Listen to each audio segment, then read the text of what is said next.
Welcome to this short video tutorial. This is the first one of three where I go through the three different exam papers for the AQA A-level sociology. Okay, so as you can see in front of you, this is the front page of the paper one, all right, Education with Theory and Methods. Just to give you a little bit of an overview of this paper, this is the one that I've got from the specimen. It always tells you how long you will have to answer it, which is 2 hours. It will always tell you some basic instructions. So, for example, make sure you've got a black pen.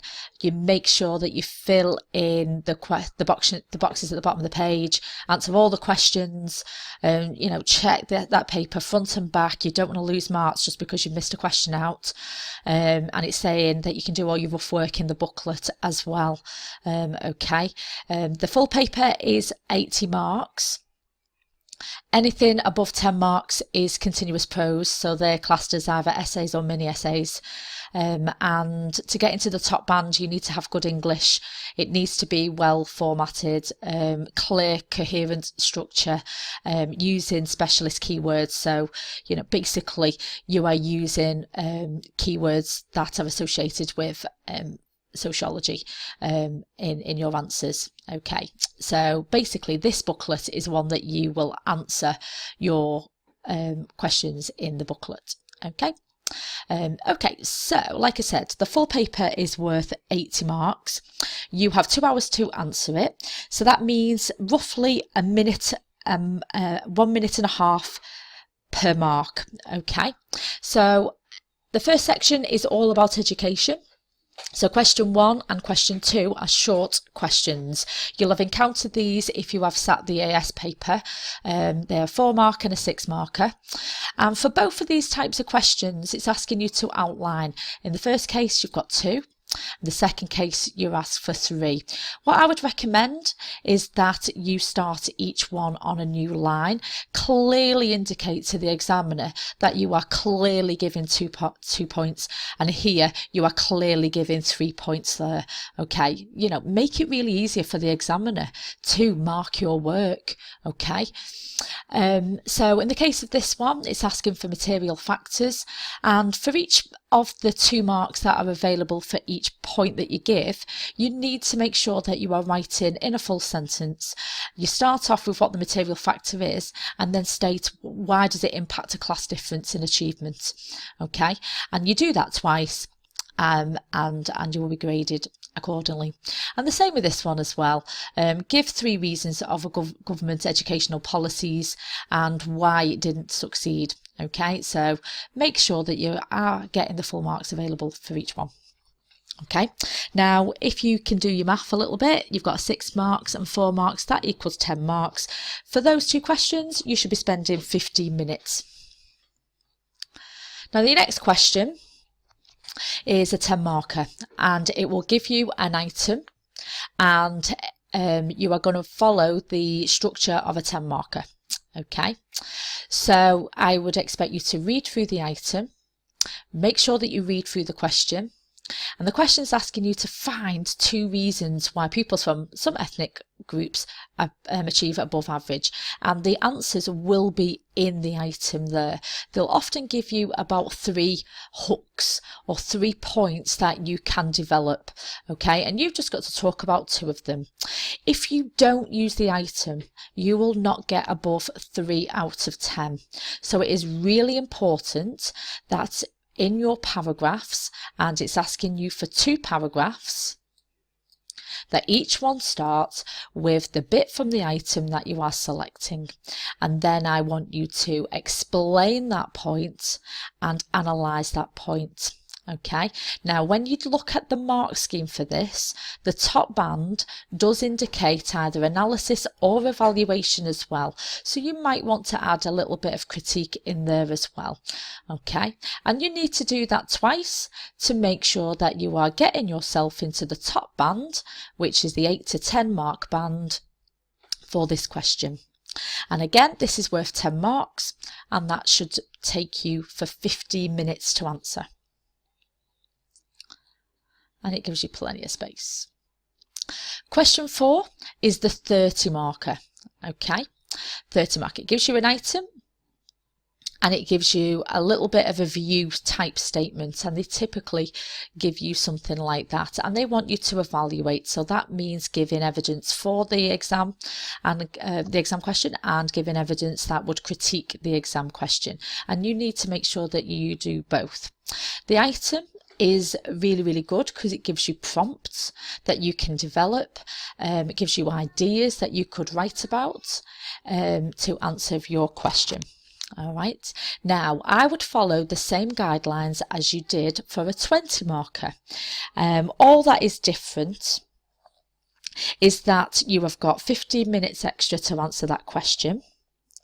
So they're expecting you to go into a little bit more breadth and depth of knowledge, and make sure that you are showing clearly more evaluation points and developing them a lot more fully to get yourself up the mark scheme.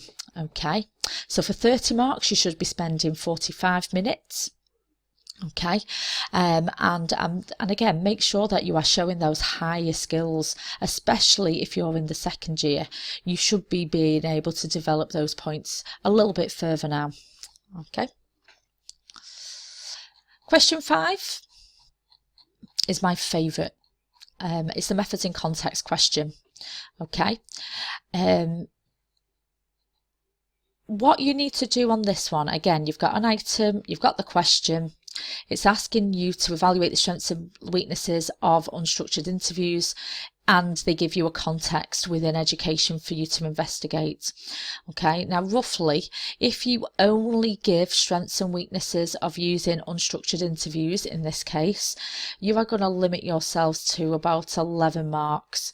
Okay, and that's if you do that pretty well, practical, ethical, theoretical strengths and limitations of unstructured interviews. You need to start to apply it to research in school.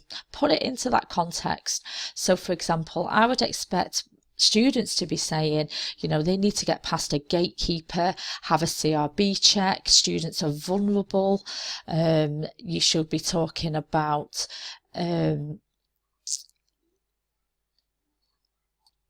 that teachers might refuse access, especially if it's at exam time or busy periods of the school year.